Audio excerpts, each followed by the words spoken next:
Good evening all of you guys, welcome to make IAS. मेरा नाम है अमित कपूर और हम लोग आईपीएफ की चर्चा शाम में करते हैं। 5 आईपीएफ हमने किए हुए हैं जो कि पॉलिटी से संबंधित हैं, भारतीय राज्य व्यवस्था से, और ये 6वां आईपीएफ है। डे 6 मतलब 6ठा आईपीएफ, और ये भी पॉलिटी से संबंधित है। थोड़ा वॉच टाइम कम हो रहा है, लोग कम देख रहे हैं। अगर आप चाहें तो सुधार का जो रवैया है वो हम अपना सकते हैं कि क्या इसमें सुधार किया जा सकता है। ओके, लेकिन ये आपको ऐसे ही मिलेगा। हम इसमें कितना भी सुधार करें ये आपको ऐसे ही मिलेगा। तो आप इसको वॉच जो है ज़्यादा करिए, क्योंकि लगातार आपको आईपीएफ मिल रहा है। मैं एक देख रहा था, कमेंट आ रहा था कि इसको कंटिन्यू क्यों नहीं कर रहे हैं। तो भैया ये कंटिन्यू हुई है। ओके, ये लगातार आ रहा है, तो इसमें आप बिल्कुल भी डाउट मत करना कि ये कभी रुक जाएगा, बंद हो जाएगा। बंद नहीं होगा, ये आप नहीं देखेंगे, इसके बाद में भी आएगा। ओके, तो थोड़ा सा नज़र गड़ाए रखें। मैंने जैसे बताया कि आपको 105 से 10 क्वेश्चन यहाँ पे मिल जाएंगे, तो मिल जाएंगे वो, तो आप लोग इसको कंटिन्यू करें।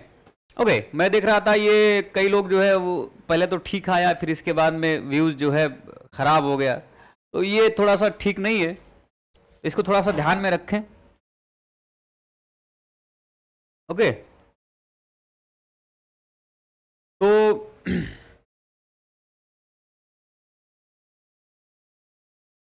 चलिए, तो आज ये 6ठा दिन है। स्टार्ट करते हैं। आज हम लोग 2 टॉपिक देखेंगे। एक तो राज्य के नीति निर्देशक तत्व या सिद्धांत, और दूसरा मूल कर्तव्य। देखो, डीपीएसपी से लगभग 2 क्वेश्चन पूछता है और हर साल पूछता है। मूल कर्तव्य से 1 साल छोड़ के दूसरे साल 1 क्वेश्चन पूछता है, तो इसको भी ध्यान में रखेंगे। तो अब देखो, कई बार जो है मूल कर्तव्य से भी 2 क्वेश्चन पूछे हुए, तो आज 2 ही टॉपिक करेंगे। ऐसे करके ये अभी मुझे लग रहा है कि इसमें 4 या 5 आईपीएफ और आपको देखने को मिलेंगे। तो 80 आईपीएफ का टारगेट है, तो लगभग 15 आईपीएफ एक सब्जेक्ट से, और 15 या 12 आईपीएफ एक सब्जेक्ट से आपको देखने को मिलेंगे। तो ये पॉलिटी है। 2 टॉपिक देखेंगे। स्टार्ट करते हैं। पहला टॉपिक या पहला पॉइंट, राजनीतिक निर्देशक तत्वों का उल्लेख संविधान के भाग 4 के अनुच्छेद 36 से 51 तक है। ओके, ये आपसे पूछा जाएगा कौन से भाग में है और कहां से कहां तक का। अच्छा, ये संविधान निर्माताओं द्वारा ये विचार आया कहां से कि भाई डीपीएसपी को शामिल किया जाना चाहिए, राज्य पर भी कुछ कर्तव्य जो है वो डाले जाने चाहिए। राज्य उस समय सक्षम नहीं है, जब सक्षम हो जाएगा तो सारी चीजें प्रोवाइड कराएगा, मुहैया कराएगा नागरिकों को। तो अभी जो इसको लिख देते हैं, और जब राज्य सक्षम हो जाएगा तब क्या करेगा, ये अपने नागरिकों को संसाधन, कल्याणकारी राज्य की जो अवधारणा इसमें देखने को मिलेगी, वो तरह से कल्याण करेगा। तो ये जो प्रेरणा है संविधान निर्माताओं ने ये आयरलैंड के संविधान से ली, और ये निर्मित किया गया था 1937 में। ओके, आयरलैंड के संविधान से इसे स्पेन के संविधान से ग्रहण किया गया था। तो आयरलैंड के संविधान ने भी कहीं से उधार लिया था, स्पेन के संविधान से। ओके, अब ये मत पूछना मास्टर की स्पेन की, सब देख लेना एक बार आप गूगल में। ओके, तो इतना ही पूछेगा। डॉक्टर BR अम्बेडकर ने इन तत्वों को विशेषता वाला बताया है, और मूल अधिकारों के साथ निदेशक तत्व जो हैं ये संविधान की आत्मा एवं दर्शन है। तो यहां पे थोड़ा स्टार लगाएंगे। स्टार क्या लगाएंगे, क्योंकि ये तो आप लोग पढ़ लेते हैं, लेकिन किसने क्या विचार दिए हैं निर्देशक तत्वों के लेके, खासकर क्या टिप्पणी की हुई है, तो ये आपको खास ध्यान रखना पड़ेगा। तो BR अम्बेडकर का ये जो विचार है इस पे ध्यान।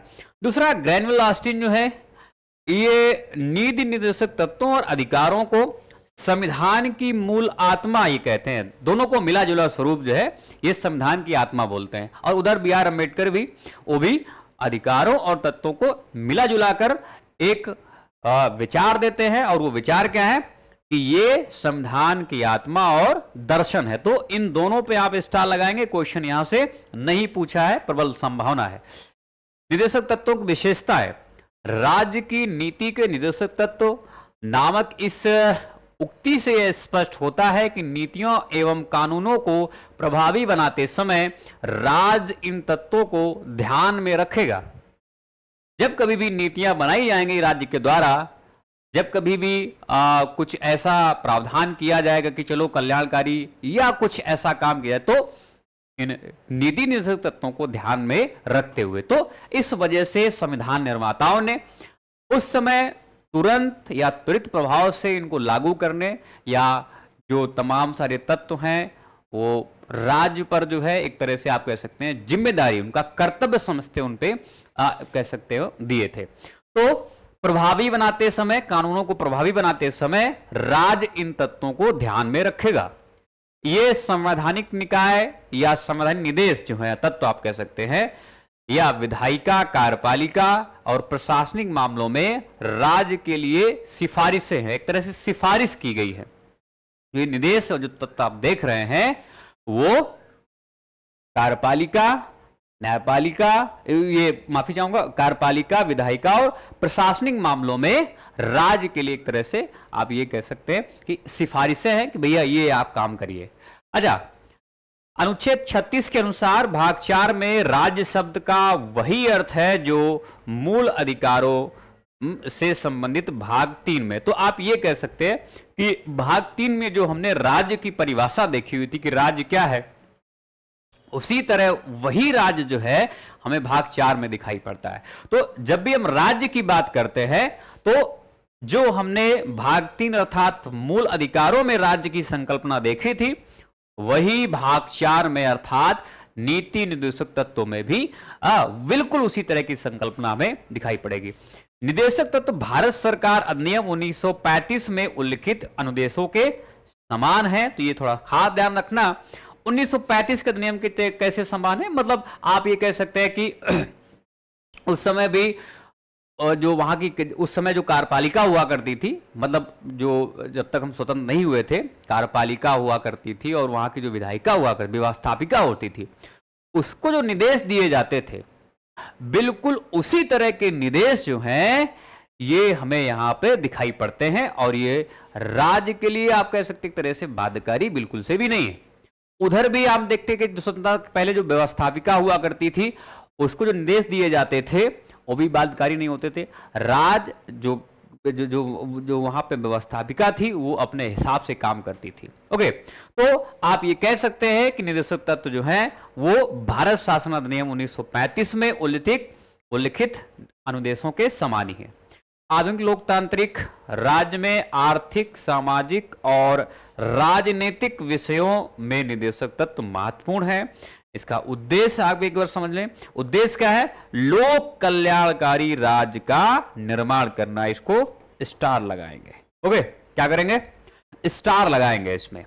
तो लोक कल्याणकारी राज्य की संकल्पना को साकार करना या राज्य का निर्माण करना है, ना कि पुलिस राज्य जो कि उपनिवेश काल में था।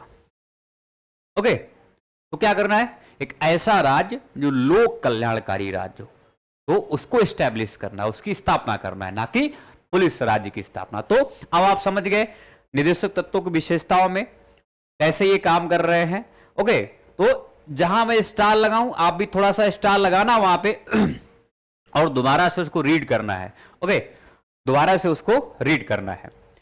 इसके बाद में आप देखें तो इसकी और एक और विशेषता है। विशेषता क्या है कि ये नेचर में या प्रकृति में गैर न्यायोचित है, यानी कि उनके हनन पर उन्हें न्यायालय द्वारा लागू नहीं कराया जा सकता है। अब आप अंतर कर सकते हैं मौलिक अधिकारों में और निदेशक तत्वों में। अंतर क्या कर सकते हैं? अंतर यह कर सकते हैं कि मूल अधिकार जो थे वो नेचर में कैसे थे? न्याय उचित थे, अर्थात अगर उनका हनन हो रहा है तो न्यायालय आप पहुंच सकते हैं और न्यायालय जो उनको लागू कराने के लिए, ठीक है। अतः सरकार, केंद्र, राज्य एवं स्थानीय तीनों स्तर की सरकारें इन्हें लागू करने के लिए बाध्य नहीं है। ओके, लेकिन मौलिक अधिकार जब हम बात करते तो वो बाध्यकारी थे। राज्य जो है वो उनको लागू करने के लिए बाध्य था। ओके, अनुच्छेद 37 में कहा गया है कि निदेशक तत्व देश के शासन में मूलभूत हैं और विधि बनाने में इन तत्वों को लागू करना राज्य का कर्तव्य है। पॉइंट आउट करेंगे और इसको स्टार लगाएंगे। कैसे मूलभूत हैं? ये देश के शासन में मूलभूत हैं। राज्य पर एक तरह से राज्य की सकारात्मक छवि को दर्शाते हैं। ये अगर समझो ये थोप दिए जाते, जैसे मूल अधिकार थोपे गए राज्य पे, तो वो कहीं ना कहीं आप देखेंगे कि ये जो है वो नकारात्मक छवि को दर्शाने लगते हैं। लेकिन यहां पे अगर देखें तो निदेशक तत्व जो है वो देश के शासन में मूलभूत है और विधि बनाने में इन तत्वों को लागू करना राज्य का कर्तव्य होगा। तो एक तरह से आप कह सकते हैं कि राज्य को एक छूट भी प्रदान करते हैं, और आप ये भी कह सकते हैं कि भैया ये जो उनकी प्रकृति है वो नकारात्मक टाइप की नहीं है, नकारात्मक प्रकृति नहीं है, सकारात्मक है। यद्यपि इनकी प्रकृति गैर न्यायोचित है, तथापि कानून की संवैधानिक मान्यता के विवरण में न्यायालय उन्हें देखता है। अर्थात जब कभी भी संवैधानिक स्थिति हो कि भाई मूल अधिकारों पर क्या नीति निर्देशक तत्वों को वरीयता दी जा सकती है, तब न्यायालय ऐसा देखता कि हाँ वरीयता दी जा सकती है। कई सारे ऐसे मामले आए हुए हैं जब मूल अधिकारों को ऊपर जो है नीति निर्देशक तत्वों को वरीयता दी गई है। तो यही कहा गया कि भले ही ये इनकी प्रकृति जो है वो गैर न्यायोचित है, लेकिन कानून की संवैधानिक मान्यता के विवरण में न्यायालय उन्हें देखता है। उच्चतम न्यायालय ने कई बार व्यवस्था दी है कि किसी विधि की संवैधानिकता का निर्धारण करते समय यदि न्यायालय यह पाए कि प्रश्नगत विधि निदेशक तत्व को प्रभावी करना चाहती है, तो न्यायालय ऐसी विधि को अनुच्छेद 14 या अनुच्छेद 19 के संबंध में तर्क संगत मानते हुए असंवैधानिकता से बचा सकता है। जैसा मैंने बताया आपको कि इनको मौलिक अधिकारों के ऊपर वरीयता दी जाएगी, अर्थात न्यायालय जो है क्या करेगा, कानून की संवैधानिक मान्यता के विवरण को देखेगा इसमें कि क्या मौलिक अधिकारों के ऊपर नीति निर्देशक तत्वों को वरीयता दी जा सकती है, तो दी जा सकती है। स्टेटमेंट आपसे बनाएगा कि यद्यपि निदेशक तत्व प्रकृति में गैर न्यायोचित हैं, लेकिन कानून की संवैधानिक मान्यता के विवरण में न्यायालय इन्हें देखता है या मौलिक अधिकारों के ऊपर जो है या मौलिक अधिकारों के ऊपर इनको वरीयता दे सकता है। ओके, तो आपसे स्टेटमेंट कुछ ऐसे पूछेगा। हालांकि ये ट्रिकी क्वेश्चन यूपीएससी में पूछे जाते हैं, लेकिन स्टेट पीसीएस में भी आजकल पूछे जा सकते हैं कथन और कारण के रूप में। तो आप इसको ध्यान में रखेंगे, इसको स्टार लगाएंगे। ओके, चलिए नेक्स्ट देखें। वर्गीकरण की बात करते हैं। अब देखेंगे कि वर्गीकरण में यद्यपि संविधान में ऐसा कोई प्रावधान नहीं दिया गया कि निदेशक तत्वों का वर्गीकरण किया जाए इस पार्ट 1 2 3 4 ऐसे करके, या पार्ट 1 को क्या कहा जाएगा, पार्ट 2 को क्या कहा जाएगा, ऐसा कुछ भी नहीं किया गया। ओके, 36 से 51 तक का पूरा एक व्यवरा दे दिया गया सीधे सीधे एकदम से, और उसमें जो संवैधानिक संशोधन के बाद में जो जोड़े गए हैं वो भी सब ऐड कर दिए गए। कुछ भी यहाँ पे पार्टिसिपेशन नहीं किया गया संविधान में। लेकिन जब आप पढ़ें और कोई मास्टर आपको पढ़ाए तो थोड़ा सा आप ध्यान रखना कि भले ही संविधान में इनका वर्गीकरण ना दिया गया हो, लेकिन यूपीएससी और स्टेट पीसीएस खासकर यूपी पीसीएस की बात करें तो इसमें आपको निश्चित तौर पर उनका वर्गीकरण देके क्वेश्चन पूछता है। तो आपको भी थोड़ा सा एग्जाम पैटर्न को फॉलो करते हुए काम करना पड़ेगा। तो एक एक करके हम लोग देखते हैं। तो निदेशक तत्वों का वर्गीकरण, हालांकि संविधान में इनका वर्गीकरण नहीं है, लेकिन इनकी 3 व्यापक श्रेणियां हैं। पहला है समाजवादी, दूसरा गांधीवादी और तीसरा उदार बुद्धिजीवी। ओके, या उदार बौद्धिक जिसको बोलते हैं, क्या बोलते हैं, उदार बौद्धिक, इसमें विभक्त किया गया। तो पहले हम बात करेंगे समाजवादी। अच्छा, ये सिद्धांत समाजवाद के परिप्रेक्ष्य में है और ये लोकतांत्रिक समाजवाद राज्य का खाका खींचते, तो ये लोकतांत्रिक समाजवाद। ओके, कैसे, लोकतांत्रिक समाजवाद। तो ऐसे कुछ नीति निर्देशक तत्व हमें दिखाई पड़ते हैं और इनका लक्ष्य होगा सामाजिक और आर्थिक न्याय प्रदान करना। ओके, सामाजिक और आर्थिक न्याय प्रदान करना। तो ये जो हम आर्टिकल देख रहे हैं ये एक लाइन से नहीं है, वर्गीकरण करके हमने दिया हुआ है। तो पहले हम सामाजिक वाले देखेंगे या जो अपना कुछ समाजवादी प्रभाव रखते हैं उनके बारे में। तो अनुच्छेद 38 पहला ये ये लोक कल्याण की अभिवृद्धि के लिए सामाजिक, आर्थिक, राजनीतिक न्याय द्वारा सामाजिक व्यवस्था सुनिश्चित करना और आय, प्रतिष्ठा, सुविधाओं और अवसरों की समानता को असमानता को, अवसरों की असमानता को समाप्त करना या अवसरों की समानता को प्राप्त करना। ओके, अवसर की समानता को प्राप्त करना या अवसर की असमानता को समाप्त करना। ओके, तो ये 38 अर्थात एक तरह से आप देख रहे हैं समाजवादी परिप्रेक्ष्य में आर्टिकल 38 कुछ ऐसी बातें करता है। तो अभी हम लोग कौन सा वर्गीकरण देख रहे हैं? समाजवादी वर्गीकरण। पूछता क्या कब सबसे ज्यादा? यहां से पूछता है अवसरों की असमानता को समाप्त करना कौन से आर्टिकल में। अब इसमें क्वेश्चन भी कैसे पूछे जाते हैं, देखिए आपसे दे दिया जाएगा, ऊपर आर्टिकल दे दिए जाएंगे और बोलेगा कि इसमें कौन से अनुच्छेद जो हैं, कौन से अनुच्छेद समाजवादी प्रकृति के हैं या समाजवादी प्रभाव रखते हैं। तो आपसे आर्टिकल दे दिए जाएंगे, सीधे आर्टिकल दिए जाएंगे, उनकी विषय वस्तु नहीं दी जाएगी। दूसरा एक कैसे, दूसरा जो आपसे क्वेश्चन बनाएगा यहां पे, वो ऐसे बनाएगा, इधर आर्टिकल सुमेलित करने के लिए क्या करेगा, मैचिंग करने के लिए आपसे क्वेश्चन पूछेगा। तो इधर एक ये क्या बोलते हैं, टेबल दे देगा और इधर अनुच्छेद रहेंगे आर्टिकल, और इधर क्या रहेगा, इसकी विषय वस्तु रहेगी। अब सुमेलित करने के बोलेगा कि भैया इसमें कौन सा सुमेलित है, और ए बी सी करके दे देगा, 1 2 3 4 ऐसे कुछ करके, ठीक है। तो इसको ध्यान में, तो एक तो क्वेश्चन जो आपसे बनेगा वो सीधे तौर पर आपसे बनेगा क्वेश्चन, मतलब सीधे अनुच्छेद दे देगा और बोलेगा कौन सा जो इसमें समाजवादी है, कौन सा गांधीवादी है और कौन सा उदार बौद्धिक है। एक तो ये क्वेश्चन बनेगा। दूसरा जो बनेगा वो सुमेलित करने के लिए, आप जानते हैं, आपने प्रीवियस ईयर देखा होगा, तो कई बार क्वेश्चन जो है आप ये कह सकते हैं मैक्सिमम जो पूछा है वो ऐसे ही पूछा है। ओके, अनुच्छेद 38, तो ये अवसरों की असमानता को समाप्त करना। 39A सभी नागरिकों को जीविका के पर्याप्त साधन प्राप्त करने का अवसर। 39B सामूहिक हित के लिए समुदाय के भौतिक संसाधनों का संवितरण। 39C धन और उत्पादन के साधनों का संकीर्ण रोकना। अब ध्यान रखना, यूपीएससी शायद 2022 में ये क्वेश्चन पूछा हुआ है, यूपीएससी ने 2022 में ये क्वेश्चन पूछा हुआ है।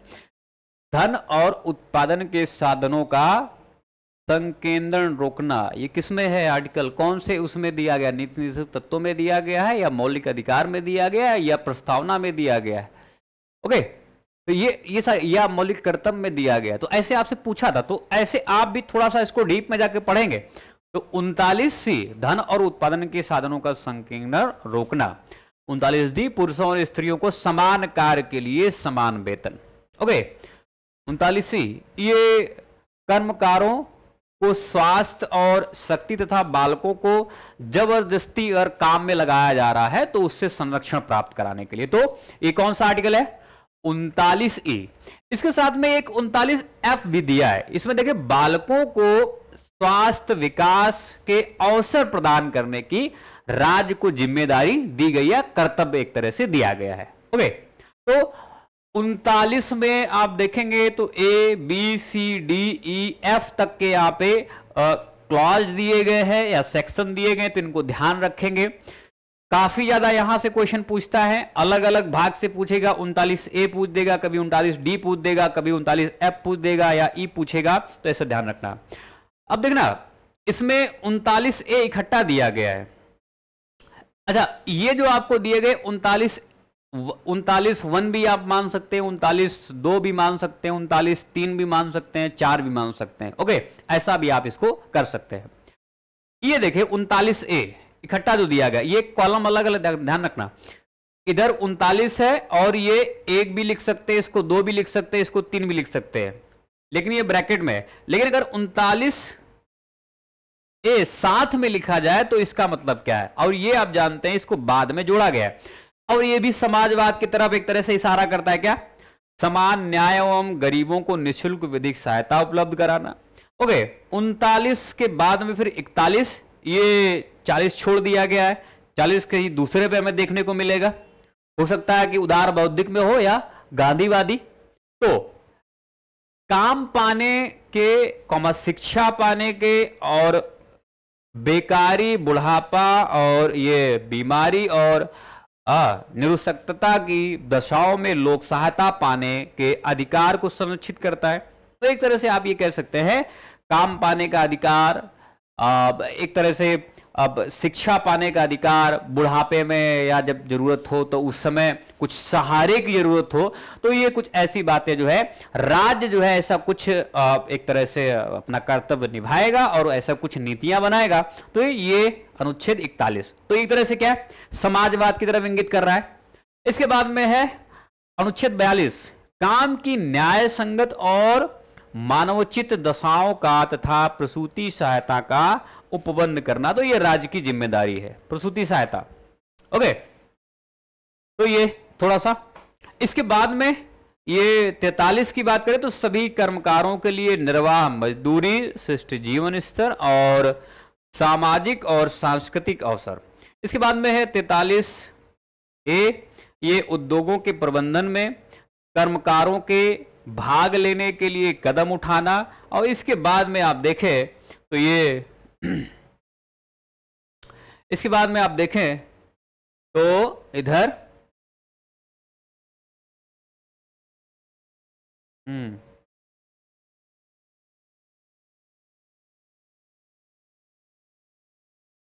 अनुच्छेद 47 पोषाहार स्तर और जीवन स्तर को ऊंचा करना तथा लोक स्वास्थ्य का सुधार करना। ओके, तो ये कुछ जो आर्टिकल आपको दिए गए हैं एक बार मैं फिर से दिखा देता हूं।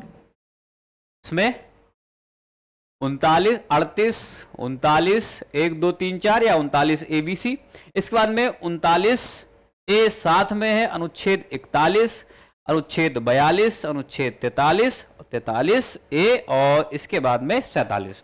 तो ये सारे आर्टिकल यहाँ पे दिए गए हैं। ओके, चलिए अब बात करते हैं हम लोग गांधीवादी सिद्धांत की। इसमें से काफी, इसको पूरा स्टार लगाएंगे क्योंकि इसमें काफी ज्यादा आपसे क्वेश्चन पूछे जाते हैं।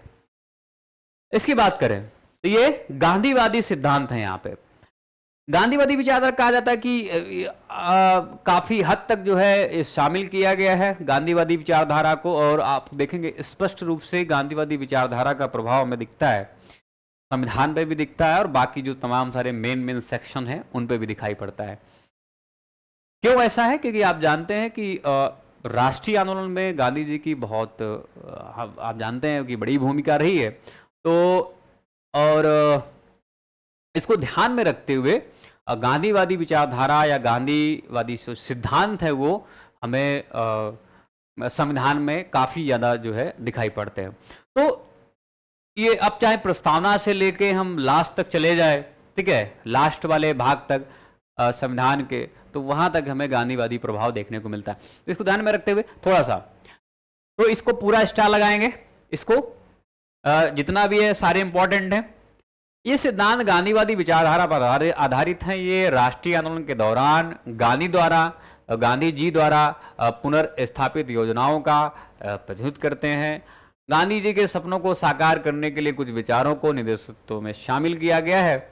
ग्राम पंचायतों का गठन, ये अनुच्छेद 40, ग्रामीण क्षेत्रों में कुटीर उद्योगों, व्यक्तिगत और सहकारी, ध्यान रखना, कुटीर उद्योग और कुछ व्यक्तिगत तथा सहकारी के आधार पर कुटीर उद्योगों को प्रोत्साहन देना। अनुच्छेद 43, सहकारी समितियों के स्वैच्छिक गठन, ये 43B है। अनुसूचित जाति एवं जनजाति और समाज के कमजोर वर्गों के शैक्षणिक एवं आर्थिक हितों को प्रोत्साहित करना और सामाजिक अन्याय व शोषण से सुरक्षा, ये अनुच्छेद 46 है।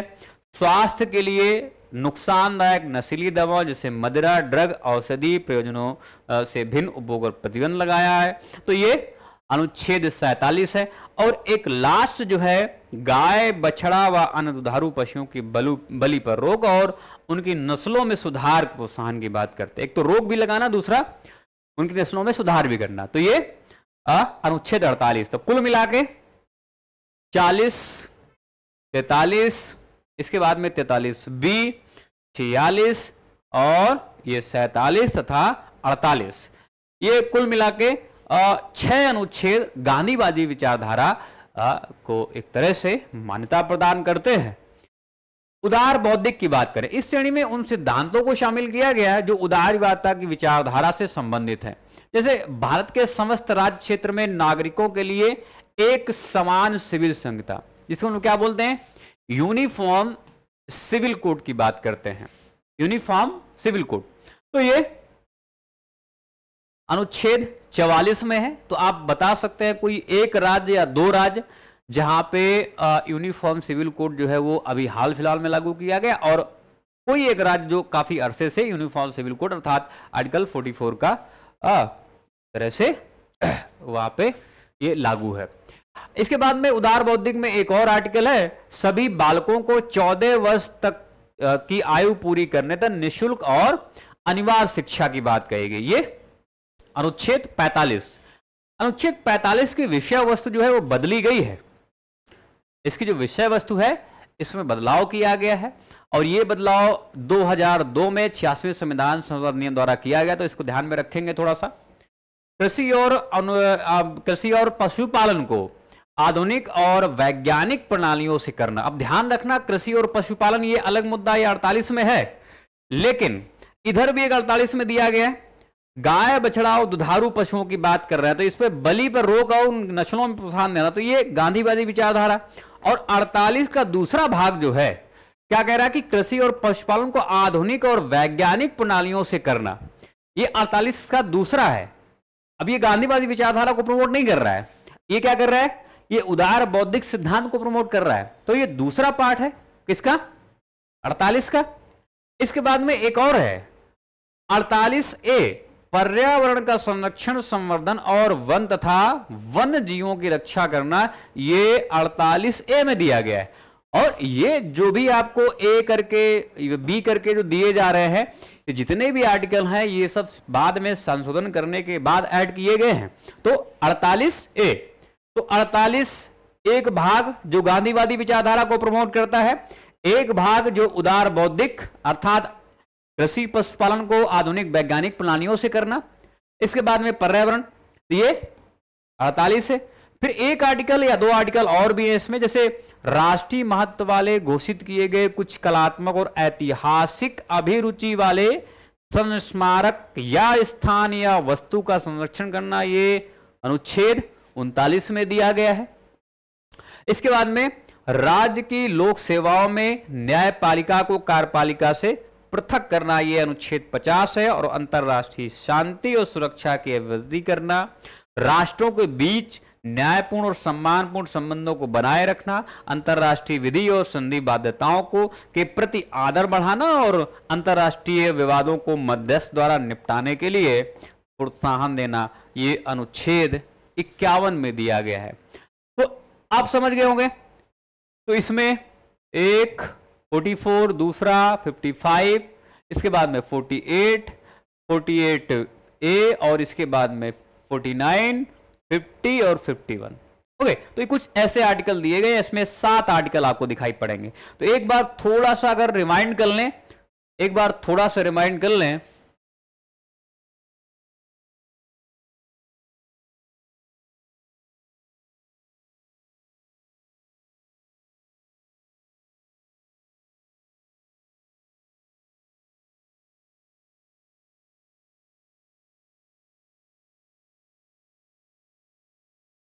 थोड़ा सा रिमाइंड कर लें तो सही रहेगा।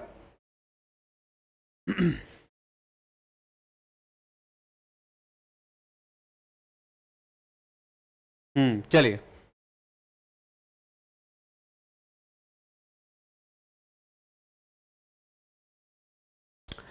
समाजवादी सिद्धांत अनुच्छेद 38, 39, 39A, 41, 42, 43, 43A और 47, ये समाजवादी सिद्धांत है। इसके बाद में गांधीवादी विचारधारा की बात करें तो अनुच्छेद 40, 43, ओके, 43, इसके बाद में 43B, और इसके बाद में 46, इसके बाद में 47 है, और एक बाद में 48 है। ओके, इसके बाद में हम बात कर रहे हैं, अभी जो हाल ही में पढ़ाया हुआ है वो उदार बौद्धिक की बात कर रहे हैं। 44 है, 45 है, 48 है, 48A है, इसके बाद में 49 है, और 50 और 51। तो ये कुछ आप भी इसको थोड़ा सा एक बार और देख लेंगे, डिवीजन कर लेंगे, इसका क्लासिफिकेशन कर लेंगे, वर्गीकरण कर लेंगे, और आसानी से आपको चीजें पता चल जाएंगी। चलिए कुछ चीजें और देखते हैं। अब देखिए, ये आपसे खास तौर पर पूछा जाता है कि कौन सा कब संशोधन किया गया है, कौन सा कब संशोधन किया गया है, और कौन सा जो है वो अनुच्छेद जोड़े गए हैं। तो देखें एक बार, 42वां संविधान संशोधन 1976 में नीति निर्देशक की मूल सूची में 4 नए तत्व जोड़े गए, जैसे बच्चों के स्वास्थ्य और विकास के लिए अवसरों को सुरक्षित करना, ये 39 इसमें जोड़ा गया है पार्ट में। समान न्याय को बढ़ावा देने के लिए और गरीबों को मुफ्त कानूनी सहायता प्रदान करने के लिए 39A, और उद्योगों के प्रबंधन में श्रमिकों की भागीदारी को सुरक्षित करना और इसके लिए कदम उठाना, ये 43A है। 43B में हमने देखा था सहकारी समितियां थी। ओके, और इसके बाद में इसमें वन्य जीव रक्षा और पर्यावरण को बेहतर बनाने तथा जंगलों एवं वन्य जीवन की रक्षा करने के लिए ये अभी हमने हाल फिलहाल में देखा था, इसमें था उदार बौद्धिक में, और ये जो है 48A में हमें दिखाई पड़ता है। इसके बाद में आप देखें तो 44वें संविधान संशोधन अधिनियम 1978 एक और निर्देश तत्व को इसमें जोड़ता है। ये राज्य से अपेक्षा रखता है कि वह आय, प्रतिष्ठा एवं सुविधाओं के अवसरों में समानता को, असमानता को जो है समाप्त करे। ये अनुच्छेद 38। तो ये 38 यहां पे भी कुछ अपनी जो अनुच्छेद 38 में कुछ विषय वस्तु जो है वो चेंज की जाती है। कब? ये आप कह सकते हैं कुछ ऐड किया जाता है, उसमें जोड़ा जाता है। ओके, तो क्या जोड़ा गया है इसमें कि आय, प्रतिष्ठा एवं सुविधाओं के अवसरों में असमानता को समाप्त करेगा। ये 38 में इस विषय वस्तु को जोड़ा गया है। ध्यान रखना, इसमें कोई 38A B C D करके नहीं दिया गया है, इसमें विषय वस्तु को और जोड़ दिया गया कि भाई A भी होना चाहिए। ओके, तो ये 38। तो आपसे जो पूछेगा कि भैया ये बताओ कि 42वें संविधान संशोधन अधिनियम 1976 में कौन कौन से अनुच्छेद जोड़े गए या कौन कौन सी विषय वस्तु बदली गई और कौन सा अनुच्छेद है, तो सीधे अनुच्छेद पूछता है। तो 39A, 43A, 48A, ये 42nd अमेंडमेंट एक्ट 1976, और इसके बाद में 38 में कुछ विषय वस्तु में बदलाव किया गया, आप कह सकते हैं एडिशन किया गया। ये 44वें संविधान संशोधन अधिनियम 1978 में इसमें कुछ बदलाव किया गया, विषय वस्तु को ऐड किया गया है। तो 2 बदलाव हमें यहाँ पे दिखाई पड़ते हैं। ओके, 2 बदलाव हमें यहाँ पे दिखाई पड़ते हैं। इसके बाद में एक और है, इसमें देखें एक और है 86वें संविधान संशोधन अधिनियम 2002 में अनुच्छेद 45 की विषय वस्तु को बदला गया और प्राथमिक शिक्षा को अनुच्छेद 21 का या 21A के तहत मूल अधिकार बनाया गया। संशोधित निर्देशक तत्वों में राज्य से अपेक्षा की गई कि वह बचपन देखभाल के अलावा सभी बच्चों को 6 से 14 कर लेना, यहाँ पे 6 से 14 वर्ष की आयु तक निःशुल्क सुविधा उपलब्ध कराएगा। ओके, तो ये 2 बार तो हमने वहां पे देख लिया, एक तो 76 में ऐड किया गया, बदलाव किया गया, दूसरा 78 में बदलाव किया गया, एक तीसरा जो है संविधान संशोधन जो है यहाँ पे तीसरा भी किया जाता है, वो क्या है 2002 में।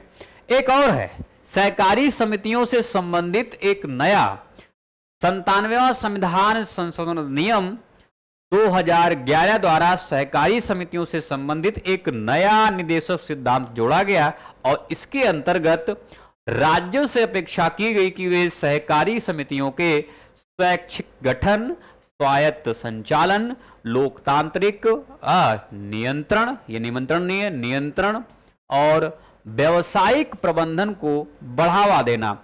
ये अनुच्छेद 43B में ये सारी चीजें एक तरह से एक अनुच्छेद बनाया गया 43B और उसमें ये ऐड किया गया।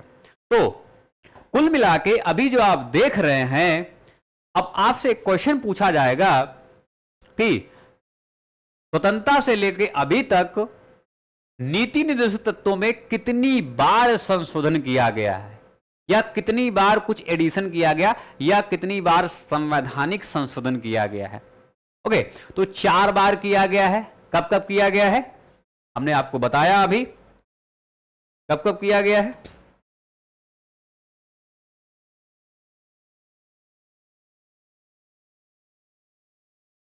तो एक तो पहला 1976 कब किया गया है, 42वां संविधान ये पूछा जाएगा आपसे। फिर 1978 ये 44वां है, और तीसरा जो है 2002 में 86वां संविधान संशोधन है, और एक जो है 2011 में 97वां संविधान संशोधन। ओके, तो ये 4 बदलाव हमें स्वतंत्रता से लेकर अभी तक दिखाई पड़ते। जितना मैं बता रहा हूं उसको पॉइंट आउट करते जाना। ओके, आपसे पूछेगा, जितना मैं बता रहा हूं उसको पॉइंट आउट करते जाना। ओके, चलिए, तो ये सारी बात है। इसके बाद में ये हो गया, 8वां हो गया, 9वां निवेश तत्वों की आलोचना की बात करते हैं मुख्यतः। अब देखो, आलोचना से भी कई बार क्वेश्चन पूछे गए हैं, तो थोड़ा सा इसको ध्यान में रखते हुए चलेंगे। आलोचना को थोड़ा सा आलोचना को ध्यान में रखते हुए चलेंगे, और थोड़ा सा ये ख्याल रहे कि इससे क्वेश्चन अभी तक पूछे नहीं है, लेकिन आपसे निश्चित तौर पर पूछेगा, तो कहीं ना कहीं करके कुछ पूछेगा। तो किसने क्या आलोचना की हुई है, किसने विचार दिए हुए हैं इन निर्देशक तत्वों को लेके, उनके नाम पूछेगा आपसे। तो इसको आप लोग थोड़ा सा इसको ध्यान रखेंगे। ओके, इसको थोड़ा सा आप लोग ध्यान रखेंगे। चलिए, तो इसको हम लोग करते हैं।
हाँ, तो इन तत्वों की आलोचना, देखो आलोचना से कोई क्वेश्चन नहीं पूछा गया अभी तक, और आपसे पूछेगा तो किसने आलोचना की हुई है और क्या बोला हुआ है, आखिर ये विचार किसने दिया हुआ है, तो उनके नाम पूछेगा, एक एक करके देखें।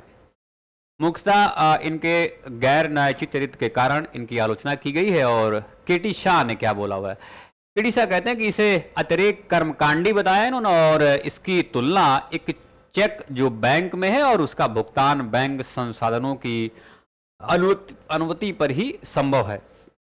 गैर न्यायोचित मतलब इनको लागू नहीं किया जा सकता, और राज्य के कर्तव्यों के हिसाब से, राज्य के कर्तव्य जानकर इसको राज्यों पर छोड़ दिया गया कि जब राज्य के पास में संसाधन होंगे, जब राज्य सक्षम होगा, तब इनको पूरा करेगा। तो इसके बाद इसी वजह से केटी शाह जो है वो अतिरेक कर्मकांडी इनको बोलते हैं, और बोलते हैं कि भैया ये ऐसा चेक है जो बैंक में, और भुगतान बैंक के संसाधनों के हिसाब से। नसीरुद्दीन शाह ने इसके लिए कहा है इनके लिए कि ये सिद्धांत 9 वर्ष प्रस्ताव की तरह हैं जो जनवरी को टूट जाते हैं। अब देखो मजेदार है ये सारी चीजें, मजेदार इस वजह से कि कभी कोई पूछा नहीं है, और मजेदार क्यों? क्योंकि जो आप किताबें पढ़ते हैं, जैसे घटना चक्र पढ़ लिया और तमाम सारे आपने जो सोर्सेस यूज किए, तो वो सब मास्टर जो है इसको डिक्टेट नहीं करते हैं। मैं पढ़ा नहीं रहा हूं आपको, एक बार डिक्टेट कर दे रहा हूं कि हो सकता है यहां से क्वेश्चन पूछे।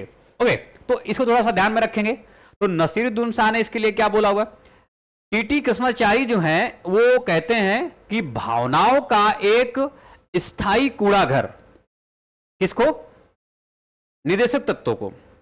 केसी वेयर ने इन्हें लक्ष्य एवं आकांक्षाओं का घोषणा पत्र कहा है और इन्हें धार्मिक उपदेश बताया हुआ है। धार्मिक उपदेश है एक तरह से, इस कान से सुनो, एक तरह कान से निकाल लो, माना तो मानो, नहीं तो कोई बात नहीं। तो कैसे? धार्मिक उपदेश। तो ये केसी वेयर बोलते हैं। सर आइवर जेनिंग ने कर्मकांडी आकांक्षा बोलते हैं, और सर आइवर जेनिंग और भी बोलते हैं कि निदेशक तत्व 19वीं सदी के इंग्लैंड के राजनीतिक दर्शन पर आधारित है, और दर्शन पर आधारित होने की वजह से ही इनको जो है भारतीय संविधान में शामिल किया गया। और एक तरह से ये कैसे हैं? कर्मकांडी आकांक्षा के संथावन का मत है कि इन तत्वों से केंद्र और राज्य के बीच, राष्ट्रपति एवं प्रधानमंत्री के बीच तथा राज्यपाल एवं मुख्यमंत्री के बीच संवैधानिक टकराव होगा। तो ये कुछ ऐसे अपना एक विचार प्रस्तुत करते हैं। तमाम सारे यहाँ पे विचारधारक जो दिए गए हैं वो सब अपने हिसाब से विचार दे रहे हैं, आलोचना कर रहे हैं। आपसे अगर कोई पूछे तो आप जो है इस पे चाहे तो पूरे के पूरे सेक्शन में ही स्टार लगा सकते हैं, आपसे निश्चित तौर पर पूछने की। अच्छा, इसकी उपयोगिता क्या है? देखें फटाफट, आपसे स्टेटमेंट पूछेगा यहाँ पे। अगर उपयोगिता की बात करें तो आपसे स्टेटमेंट पूछेगा। पहला,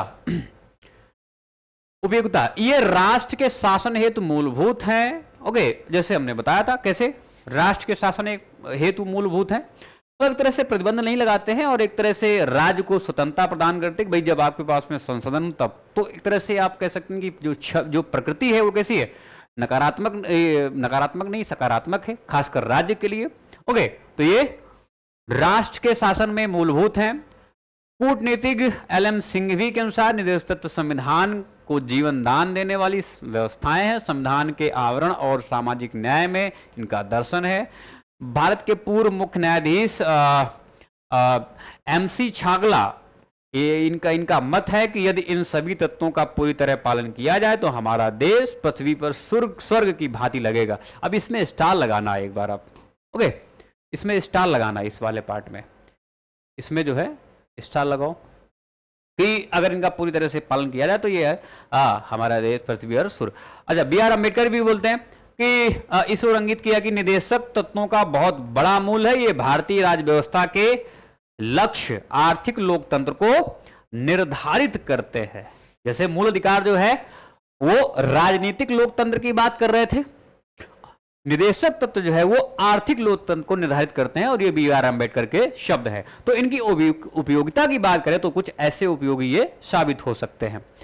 इसके बाद में एक और है, संविधान सभा के सलाहकार सर बी.एन. राव ने निदेशक तत्वों को राज्य अधिकारियों के लिए नैतिक आवश्यकता एवं शैक्षिक मूल्य वाला बताया है। मतलब एक तरह से आप ये कह सकते हैं कि अगर कुछ क्लॉज लिख दिया जाता है, जैसे मान लो ऐसा ही कि आप सरकारी अफसर दफ्तर में अगर मान लो कहीं कैमरा लगा दिया जाए या प्राइवेट में कहीं कैमरा लगा दिया जाए और लिख दिया जाए कि आप कैमरे की कैद में है, नजर में है, तो निश्चित तौर पर लोग पहली बार दफा पढ़ेंगे तो क्या है, थोड़ा सा सहूलियत, जब पता चलेगा नहीं इसका कोई रिस्पॉन्स नहीं तब भले ही उसको जो है इग्नोर करने लग जाए, लेकिन शुरुआत में तो उनका आचरण सही रहता है।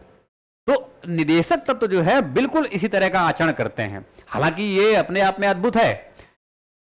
तो बी.एन. राव जो है ये ऐसी कुछ बातें करते कि राज्य प्राधिकारियों के लिए नैतिक आवश्यकता एवं शैक्षिक मूल्य वाला इनको बताया हुआ है। ठीक है, शैक्षिक मूल्य वाला इनको बताया हुआ है। ओके, भारत के पूर्व महान्यायवादी एम.सी. सीतलवाड़ के अनुसार ये अनुदेशों की तरह हैं या ये भारतीय संघ के अधिकृतों को संबोधित सामान्य संस्तुतियां हैं। ये न्यायालय के लिए उपयोगी मार्गदर्शक हैं। ये न्यायालयों को न्यायिक समीक्षा की शक्ति के प्रयोग में सहायता करते हैं, जो कि विधि की संवैधानिक वैधता के निर्धारण वाली शक्ति है।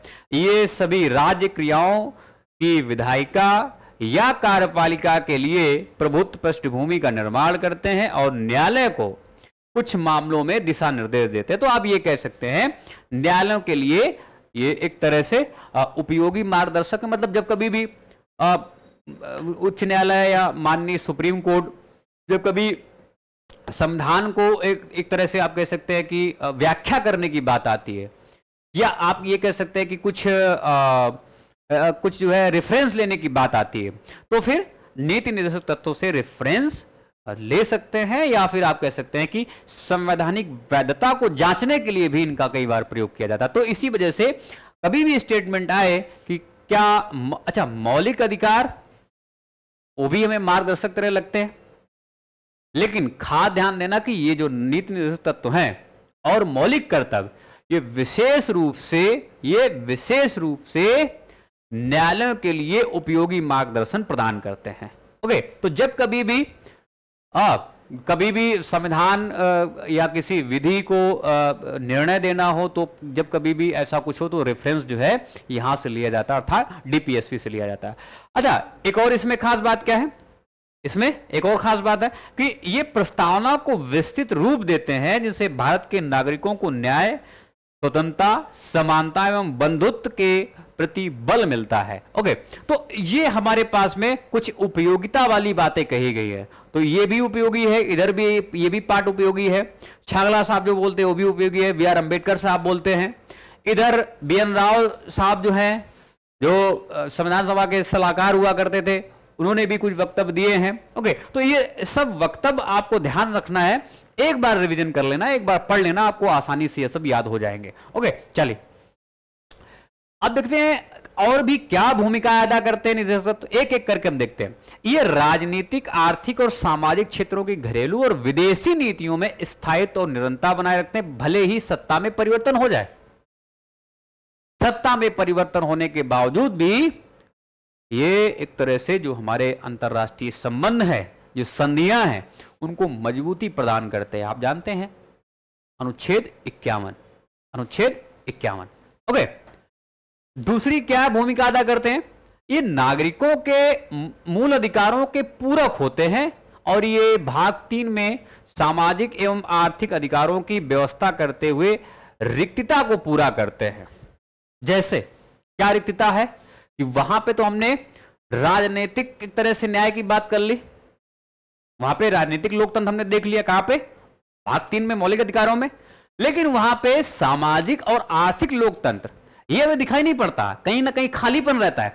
तो इसी खालीपन को भरने के लिए निदेशक तत्व जो है ये भूमिका अदा करते हैं, एक तरह से आर्थिक और सामाजिक लोकतंत्र या आर्थिक एवं सामाजिक न्याय की। Okay, confirm, clear. चलिए अब इसके बाद में क्या भूमिका अदा करते हैं, तीसरा, मूल अधिकारों के अंतर्गत नागरिकों द्वारा इनका क्रियान्वयन पूर्ण एवं उचित लाभ के पक्ष में माहौल उत्पन्न करता है। राजनीतिक लोकतंत्र बिना आर्थिक लोकतंत्र का कोई अर्थ नहीं होता है। राजनीतिक लोकतंत्र का कोई भी अर्थ नहीं है अगर आपको आर्थिक लोकतंत्र नहीं मिल रहा है। क्या करेंगे उसका राजनीतिक लोकतंत्र का, आप जानते हैं कि राजनीति जो है वो अर्थव्यवस्था के चारों ओर घूमती है। राजनीति जो है वो अर्थ के चारों ओर घूमती है, अर्थ मतलब एक तरह से अर्थव्यवस्था के चारों ओर घूमती है। तो राजनीति को लेके क्या करेंगे जब आपके पास पैसा ही नहीं है। तो इसी वजह से अगर हम निदेशक तत्वों की भूमिकाओं की बात करें तो मूल अधिकारों के अंतर्गत नागरिकों द्वारा इनका क्रियान्वयन पूर्ण एवं उचित लाभ के पक्ष में माहौल उत्पन्न करता है। कैसे, राजनीतिक लोकतंत्र के बिना आर्थिक लोकतंत्र का कोई भी महत्व नहीं है। ये विपक्ष जो है सरकार पर नियंत्रण को संभव बनाते हैं। विपक्ष सत्तारूढ़ दल पर निदेशक तत्वों का विरोध और इसके कार्यकलापों के आधार पर आरोप लगा सकता है। आपने वादा किया था कि ऐसा ऐसा करेंगे और आपने इस पे कानून नहीं बनाया, कोई कल्याणकारी काम नहीं किया, तो विपक्ष करता है। विपक्ष एक तरह से सत्ता दल पर, सत्तारूढ़ सरकार पर तरह से दबाव बनाता है। कल्याण कैसे संभव हो पाएगा? सरकार तो बोल देगी कि हमने भाई ये काम करिए, लेकिन विपक्ष पूछता, जवाब मांगता है। तो एक तरह से आप ये कह सकते हैं कि ये विपक्ष द्वारा सरकार पर नियंत्रण करने के साधन के तौर पर यूज किए जा सकते हैं। ये सरकार के प्रदर्शन की कड़ी परीक्षा करते हैं। लोग सरकार की नीतियों और कार्यक्रमों का परीक्षण इन संवैधानिक घोषणाओं के आलोक में कर सकते हैं। आप खुद ही पूछते हैं, आपने वादा किया था साहब, आपने पूरा नहीं किया। आपने कल्याणकारी बातें की थी कि हम ऐसा कल्याण करेंगे, आपके यहाँ सड़क बनवा देंगे, आपको तमाम सारी नौकरियां दिला देंगे, ये कर देंगे, वो कर देंगे, लेकिन हुआ तो कुछ नहीं। तो एक तरह से आप ये कह सकते हैं, अगर इसकी भूमिका की बात करें तो सरकार के प्रदर्शन की कड़ी परीक्षा करते हैं। ओके, कड़ी परीक्षा करते हैं। ये आम राजनीतिक घोषणा पत्र की तरह होते हैं। एक सत्तारूढ़ दल अपनी राजनीतिक विचारधारा के बावजूद विधायिका एवं कार्यपालिका या कार्यपालक कृत्यों में इस तथ्य को स्वीकार करता है कि ये तत्व इसके प्रदर्शक, दार्शनिक और मित्र हैं। तो जब कभी भी कोई आप ये कह सकते हैं कि चुनाव लड़ता है जाके, तो ये सब क्या है, ये यही मार्गदर्शन प्रदान करते हैं उन्हीं राजनीतिज्ञों को, उन्हीं राजनीतिक दलों को। ये निदेशक तत्व ही उनके पथ प्रदर्शक हैं, उनके मित्र हैं। मित्र कैसे? हम घोषणा कर देते हैं कि ये सब कुछ मिल जाएगा आपको, आपके यहाँ सड़क बन जाएगी, आपके यहाँ नौकरियां मिल जाएंगी, आपको बेरोजगारी भत्ता मिलने लग जाएगा, ये सब गैस मिलने लग जाएगी, बिजली 24 घंटा रहेगी। ये सब क्या है, लेकिन चुनाव जीत गए तो फिर गायब हो गए। तो ये थोड़ा सा ध्यान रखना। तो ये सब क्या करते हैं? तो ये एक तरह से प्रदर्शक हैं, दार्शनिक और मित्र भी हैं। अच्छा, एक केस ध्यान रखना, इसको स्टार लगाए। चंपाइकम दोराई राजन मामला 1951 में उच्चतम न्यायालय ने यह व्यवस्था दी थी कि निदेशक सिद्धांत एवं मूल अधिकारों के बीच किसी तरह के टकराव में मूल अधिकार प्रभावी होंगे, और इसमें घोषणा की गई कि निदेशक तत्व मूल अधिकारों के पूरक के रूप में निश्चित रूप से लागू होंगे। तो क्या यहां पे निकल के आया कि मौलिक अधिकार और निदेशक तत्व एक दूसरे के पूरक हैं। ये कौन से केस में ऐसा निर्धारित किया गया, निर्णय दिया गया, या माननीय उच्चतम न्यायालय ने व्यवस्था दी? तो ये चंपाकम दोराई राजन मामला 1951 में ऐसा कहा गया था। और ये भी ध्यान रखना, टकराव की स्थिति में मूल अधिकारों को सर्वोपरि रखा गया था वहां पे। ओके, तो ये पूरक की तरह यहाँ पे, तो पूरक कब माने गए? इसके बाद में एक और यहाँ पे है, डीपीएसपी और मौलिक अधिकार में अंतर क्या है? ये मेन आप थोड़ा सा ध्यान, इसमें स्टार लगाएं पूरा। देखिए, मौलिक अधिकार और निदेशक तत्व दोनों भारतीय संविधान की आवश्यक विशेषताएं, लेकिन इनके बीच जो है काफी समय से लगातार संघर्ष होता रहा है। ये फंडामेंटल राइट्स कानूनी रूप से बाध्यकारी हैं, लेकिन डीपीएसपी कानूनी रूप से बाध्यकारी नहीं है। इसका अर्थ है कि एक व्यक्ति यदि उसके मतलब फंडामेंटल राइट्स का उल्लंघन किया जाता है तो न्यायालय में अपील कर सकता है, लेकिन यदि सरकार द्वारा निदेशक तत्व को लागू नहीं किया जाता है या डीपीएसपी को लागू नहीं किया जाता है तो न्यायालय में नहीं। तो ये एक तरह से आप समझ गए होंगे कि फंडामेंटल राइट्स जो है वो बाध्यकारी है, डीपीएसपी बाध्यकारी नहीं है। दूसरा देखें, अच्छा, फंडामेंटल राइट्स जो है ये प्रकृति में कैसे हैं? नकारात्मक एवं निषेधात्मक है। वे राज्य पर अंकुश लगाते हैं और ये कैसे हैं? एक तरह से नकारात्मक। लेकिन निदेशक तत्व की बात करें तो ये सकारात्मक हैं, क्योंकि ये वे कुछ सामाजिक और आर्थिक उद्देश्य को प्राप्त करने के लिए राज्य के कर्तव्य की घोषणा करते हैं। तो दूसरा यहां पे ये भी ध्यान रखना, आपसे स्टेटमेंट तौर पर पूछा जाएगा। ओके, बाध्यकारी हैं फंडामेंटल राइट्स, डीपीएसपी बाध्यकारी नहीं है। फंडामेंटल राइट जो है नकारात्मक है, राज्य पर अंकुश लगाते हैं, लेकिन डीपीएसपी जो सकारात्मक है, एक तरह से राज्य को छूट देते हैं कि जब आप सुविधा हो आप जो है इन नीतियों को लागू करें। फंडामेंटल राइट्स ने भारत में उदार राजनीतिक लोकतंत्र की व्यवस्था की है, लेकिन निदेशक तत्व जो हैं ये भारत में कल्याणकारी राज्य बनाते हैं भारत को। ओके, भारत को कल्याणकारी राज्य बनाते हैं। फंडामेंटल राइट्स जो हैं अर्थात मौलिक अधिकार व्यक्ति के हितों की रक्षा करते हैं, और डीपीएसपी सामाजिक आर्थिक समानता को बढ़ाते हैं और विशेष रूप से समाज के कमजोर वर्गों को सुरक्षा प्रदान करते हैं। ओके, तो व्यक्ति के हितों की रक्षा संरक्षण ये मौलिक अधिकार करते हैं। लेकिन जब कभी सामाजिक आर्थिक कल्याण की बात आती है, ओके, जब कभी भी मानव कल्याण की या समाज के कमजोर वर्गों के कल्याण की बात आती है, तो डीपीएसपी जो है वो सामने खड़े होते हैं। तो ये डीपीएसपी और मौलिक अधिकारों में मूलतः में अंतर दिखाई पड़ता है। अब हम बात करते हैं मूल कर्तव्य। यहां से भी एक क्वेश्चन पूछा जाता है, यहां से भी एक क्वेश्चन पूछा जाता है। ओके, तो इसके बारे में थोड़ी सी चर्चा करते हैं फटाफट। निर्माताओं ने यह आवश्यक नहीं समझा कि नागरिकों के मूल कर्तव्यों को संविधान में जोड़ा जाए। हालांकि उन्होंने राज्य के कर्तव्यों को राज्य के निदेशक तत्वों के रूप में शामिल किया, राज्य के कर्तव्यों के रूप में, लेकिन नागरिकों के कर्तव्यों को शामिल नहीं किया गया। यह कह दिया गया कि जो अधिकार हैं कर्तव्य उसी में छुपे हुए हैं, लेकिन राज्य के कर्तव्यों को डिफाइन कर दिया गया। क्या कर्तव्य है? वही जो डीपीएसपी हम पढ़ चुके हैं। ओके, तो कांग्रेस सरकार और उधर इंदिरा गांधी जी उन्होंने सोचा कि नहीं, जब राज्य के कर्तव्य डिफाइन किएंगे तो नागरिकों के भी कर्तव्य डिफाइन किए जाने चाहिए। अब उसी को ध्यान में रखते हुए उन्होंने कहा है कि भैया कुछ किया जाए इसके लिए। तो बाद में अर्थात 1976 में, डेट याद रखना, नागरिकों के मूल कर्तव्यों को संविधान में जोड़ा गया। 2002 में एक और मूल कर्तव्य जोड़ा गया जिसके बारे में अभी हम चर्चा कर चुके हैं। कौन सा संविधान संशोधन अधिनियम था? 86वां संविधान। तो कुल मिला के 11।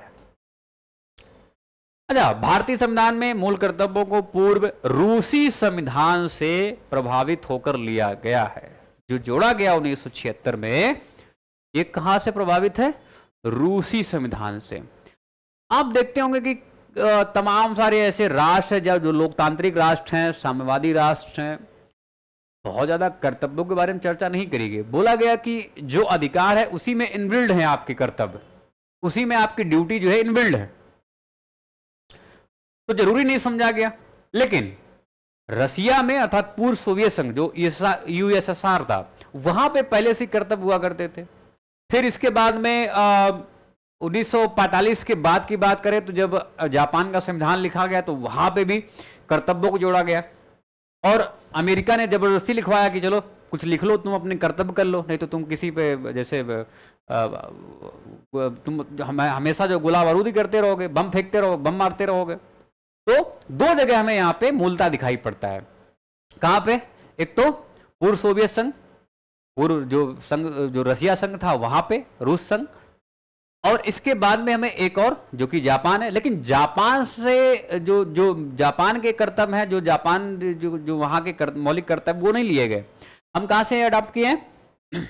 रूसी संविधान से। ओके, संभवतः एकमात्र जापानी संविधान में नागरिकों के कर्तव्यों को रखा गया। इसके विपरीत समाजवादी देशों ने अपने नागरिकों के मूल अधिकारों एवं कर्तव्यों को बराबर महत्व दिया है। मतलब एक तरह से ये कहा है कि जहां अधिकार हैं वहीं कर्तव्य हैं।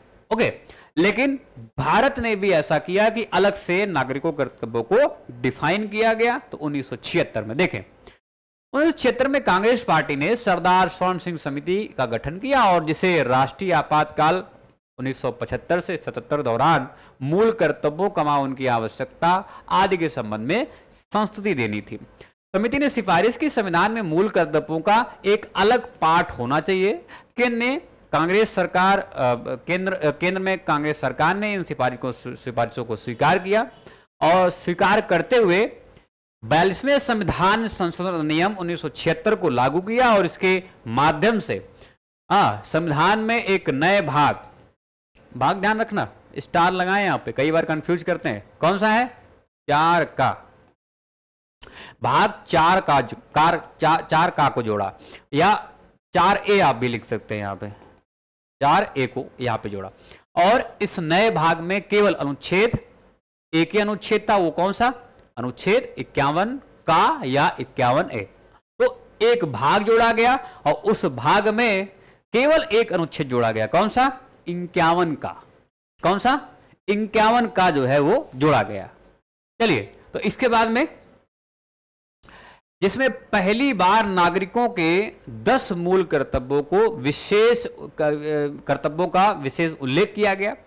समिति द्वारा कुछ सिफारिशों को कांग्रेस पार्टी द्वारा स्वीकार नहीं किया गया, उन्हें संविधान में शामिल नहीं किया गया। और इनमें क्या क्या शामिल था, अब ये इंपॉर्टेंट है आपका। तो हमने दो तीन बातें देखी कि ये जो मौलिक कर्तव्य लिए गए हैं ये पूर्व रूसी संविधान से लिए गए हैं। एक देश हमें दिखाई पड़ता है जहां पे ये पहले से विद्यमान थे, अर्थात आप ये कह सकते हैं कि जापान का संविधान, ओके, लिखित तौर पर उसमें दिए गए हैं। तो हमने कहां से अडॉप्ट किया, रूसी संविधान से, पूर्व रूसी संविधान से। कब किया, 1976 में।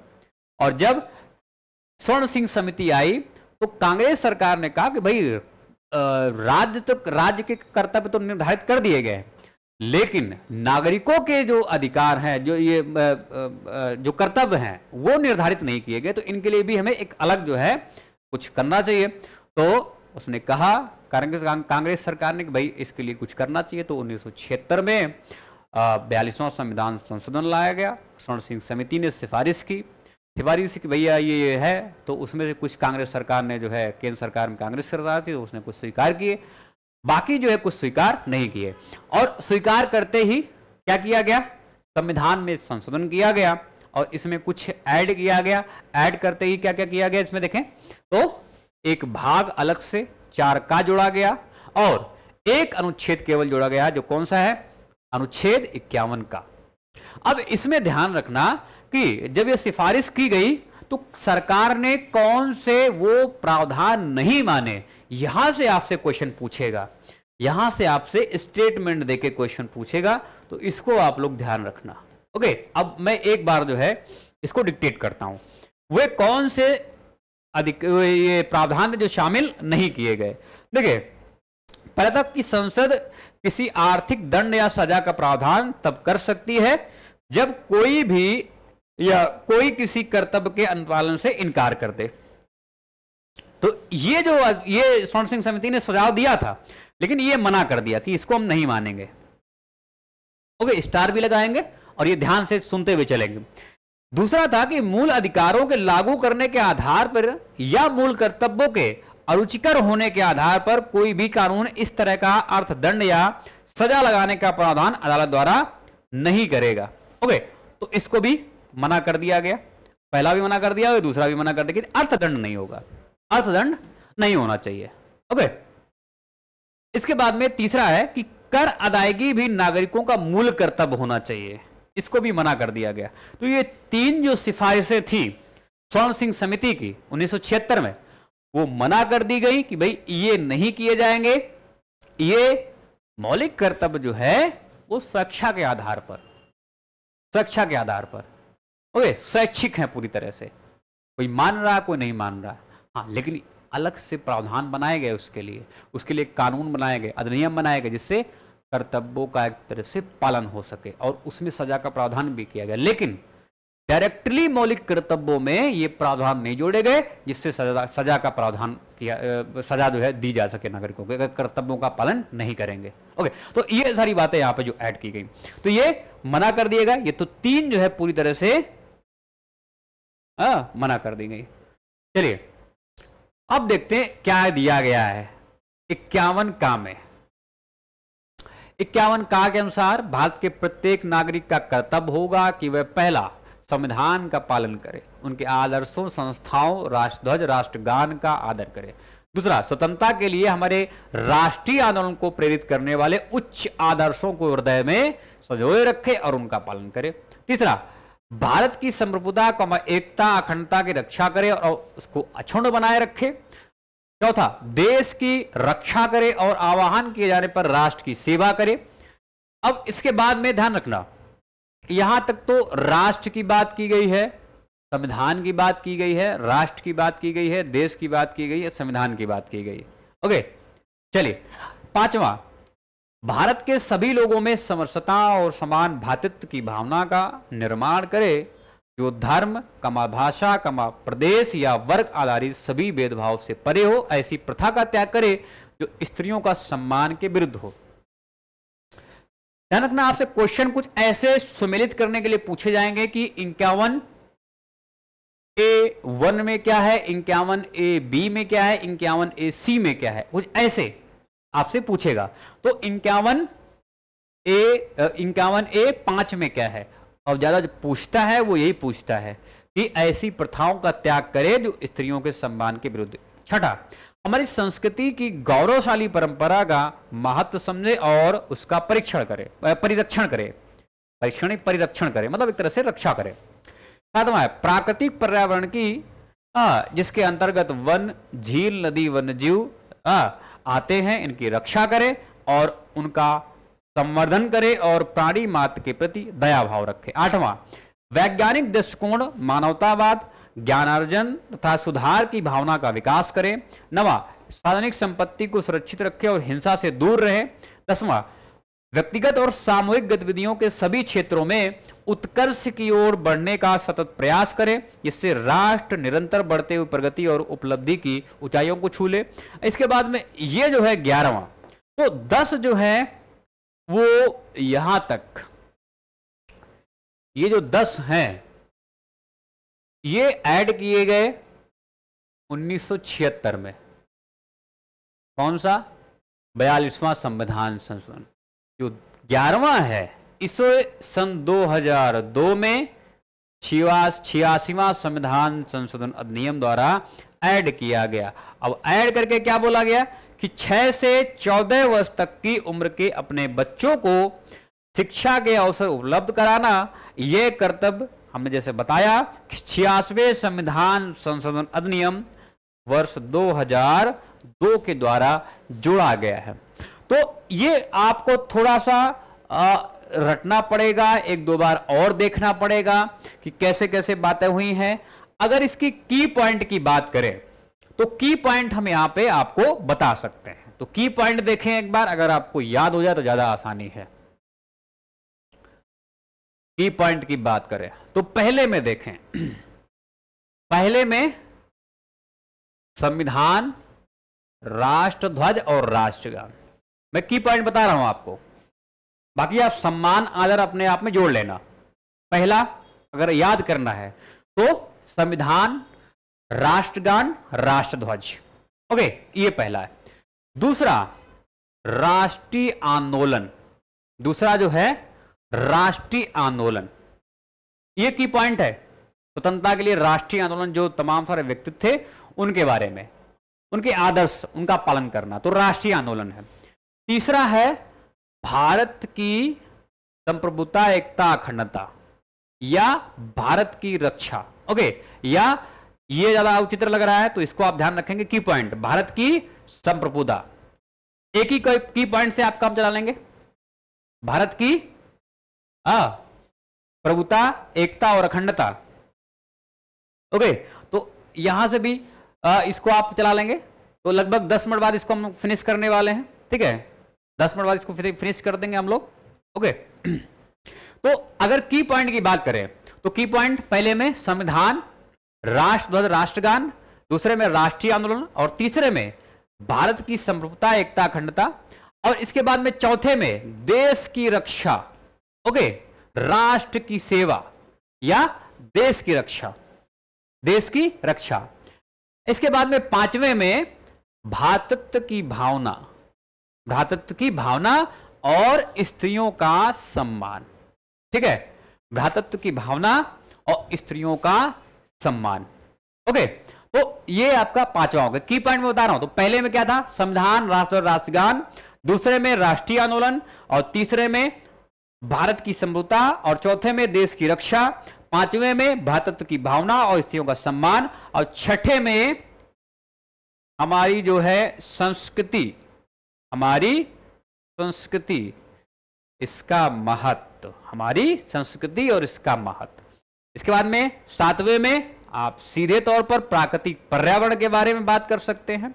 इसके बाद में आठवें में है वैज्ञानिक दृष्टिकोण। ओके, ये सब की पॉइंट है, रटने, अब आपको याद करने में आसानी हो जाएगी। वैज्ञानिक दृष्टिकोण। इसके बाद में नवों में सार्वजनिक संपत्ति, सार्वजनिक संपत्ति। 10वें में ध्यान रखना है यहां पे थोड़ा सा, हाँ कहां गया, इसका एक की पॉइंट है, हाँ, राष्ट्र जो है वो निरंतर बढ़ते हुए प्रगति और उपलब्धि, इसको छू सके, इसकी ऊंचाइयों को छू सके। या आप यहां पे भी ले सकते हैं व्यक्तिगत और सामूहिक गतिविधियां, व्यक्तिगत और सामूहिक गतिविधियां, राष्ट्र निरंतर बढ़ते हुए प्रगति, तो यहां पे, और बाकी 10वां तो आपको याद ही कि इसको बाद में ऐड किया गया।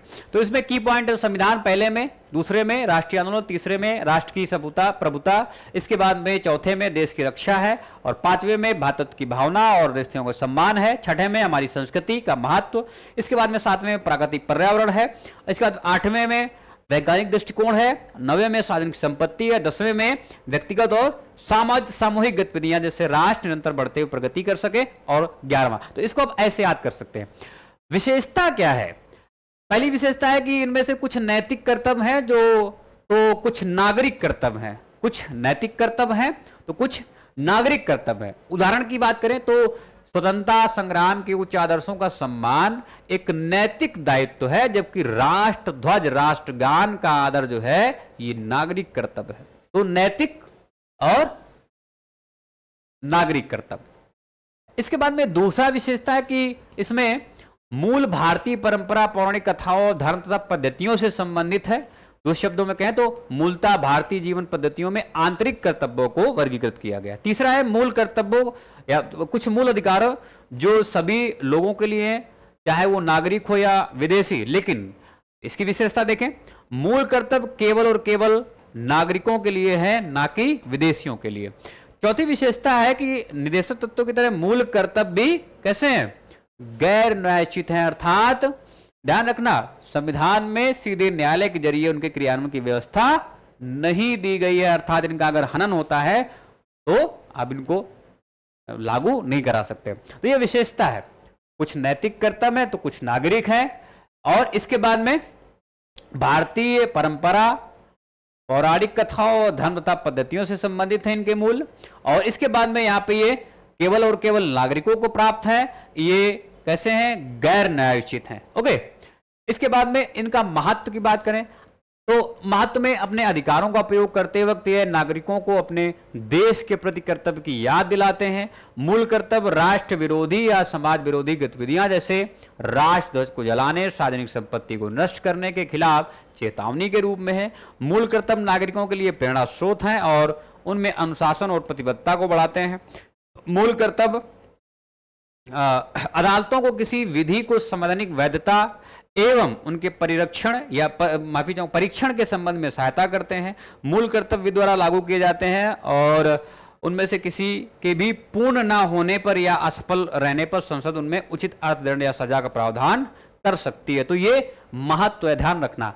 लेकिन आप देख रहे थे कि वहां पर जो दिया गया इसको शामिल नहीं किया गया है, लेकिन हमने बताया था कि अगर विधि बनाई जाती है, कोई विधि बनाई जाती है और उस विधि का पालन नहीं किया जाता तब फिर अर्थदंड या दंड दिया जा सकता है। ठीक है, ऐसे तमाम सारे प्रावधान किए भी गए हैं। ओके, जैसे ये आप देखें वर्मा समिति की टिप्पणियां देखें। नागरिकों को मूल कर्तव्यों संबंधी वर्मा समिति 1999 में कुछ मूल कर्तव्यों की पहचान या उनके क्रियान्वयन के लिए कानूनी प्रावधानों को लागू करने की व्यवस्था की गई। आप जानते हैं कि जो सोन सिंह समिति थी उसने जो सिफारिश की थी कि इनको भी लागू किया जाए, और लागू ना कर पाए तो दंड दिया जाए, लेकिन सरकार ने मना कर दिया था। लेकिन बाद में आप देखेंगे 1999 में कुछ मौलिक कर्तव्यों को लागू करवाने के लिए कुछ प्रावधान किए गए, सुझाव दिए गए। तो इनमें से पहला है राष्ट्र गौरव अपमान निवारण अधिनियम 1971। यह भारत के संविधान, राष्ट्रीय ध्वज और राष्ट्रीय गान के अनादर का निवारण करता है। बहुत से आपराधिक कानून लोगों के मध्य भाषा, मूल वंश, जन्म स्थान, धर्म आदि के आधार पर विभेद फैलाने वाले को दंड देने की व्यवस्था करता है। सिविल अधिकार संरक्षण अधिनियम 1955 जाति एवं धर्म संबंधित अपराधों के लिए दंड की व्यवस्था करता है। भारतीय दंड संहिता घोषणा करती है कि राष्ट्रीय अखंडता के लिए पूर्वाग्रह से ग्रस्त अध्यारोपण और अभिकथन दंडात्मक अपराध होंगे। तो ये कुछ टिप्पणियां वर्मा समिति ने की है कि अगर इनका उल्लंघन होता है तो आप दंड भी लगा सकते हैं, अर्थदंड दंड भी दे सकते हैं या अर्थदंड भी इस पे लगा सकते हैं। और भी कुछ टिप्पणियां हैं, जैसे विधि वित्त क्रियाकलाप निवारण अधिनियम 1976 किसी सांप्रदायिक संगठन को गैर कानूनी घोषित करने की व्यवस्था। लोक प्रतिनिधित्व अधिनियम 1951 भ्रष्टाचार में संलिप्त, धर्म के आधार पर मत मांगने लोगों में धर्म, जाति, भाषा के आधार पर विभेद बढ़ाने वाले संसद सदस्यों और राज्य विधानमंडलों को आयोग घोषित करने की व्यवस्था की गई। तो ये एक तरह से इसके बाद में वन्य जीव संरक्षण अधिनियम 1972 दुर्लभ और लुप्तप्राय प्रजातियों के व्यापार पर प्रतिबंध लगाना है। वन संरक्षण अधिनियम 1980 वनों की अनियंत्रित कटाई एवं वन भूमि के गैर वन उद्देश्यों के लिए इस्तेमाल पर रोक लगाई जाती है। तो ये 20 के 20 हमने फैक्ट पढ़े हुए हैं और बहुत ही इंटरेस्टिंग फैक्ट थे। हमने सारे डायमेंशंस यहाँ पे कवर किए, सारे डायमेंशंस कवर किए। तो मूल कर्तव्यों पर वर्मा समिति की टिप्पणियां ये 1999 में, और इसमें कहा गया कि इन तमाम सारे जो ये नियम बनाए गए, अगर इन पर ये मूल कर्तव्यों से बिल्कुल लगभग जो है उनको लागू करने ही जैसे, अगर इनको नहीं माना जाता तो ये अर्थदंड भी लगाया जा सकता है और दंड का प्रावधान भी किया जा सकता है। मूल कर्तव्यों का महत्व हमने देखा, मूल कर्तव्यों की हमने विशेषताएं देखी, इसके बाद में हमने ये पहले ही मूल कर्तव्य देख लिए थे। ओके, और ये कैसे जो है इनका फॉर्मेशन हुआ, कैसे बनाए गए और कौन से जो है वो लागू नहीं किए गए, वर्मा स्वर्ण सिंह समिति को जो सिफारिश की तो वो लागू नहीं किए। तो 3 हमने यहाँ पे प्रावधान दिए हुए हैं। मूल कर्तव्य जो है एक तरह से विवरण हमने देखा।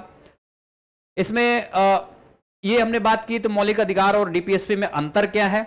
इसके बाद में निर्देशक तत्वों की भूमिकाएं क्या है, कैसे भूमिका अदा करते हैं ये हमने देखा था। कुछ जो है वक्तव्य जो है बताए गए, विचारधाराएं कि क्या निर्देश तत्वों की उपयोगिता क्या है, ठीक है, मतलब एक तरह से आप कह सकते हैं कि यूटिलिटी क्या है। तो वो हमने यहाँ पे कुछ विचार देखे थे, आलोचना भी देखी हुई थी। ओके, आलोचना भी हमने देखी हुई थी। ये कुछ यहाँ पे संविधान संशोधन करके कुछ ऐड किया गया है और इसमें क्या निर्देशक तत्वों में, तो ये हमने सारे मुद्दे यहाँ पे देखे हुए थे।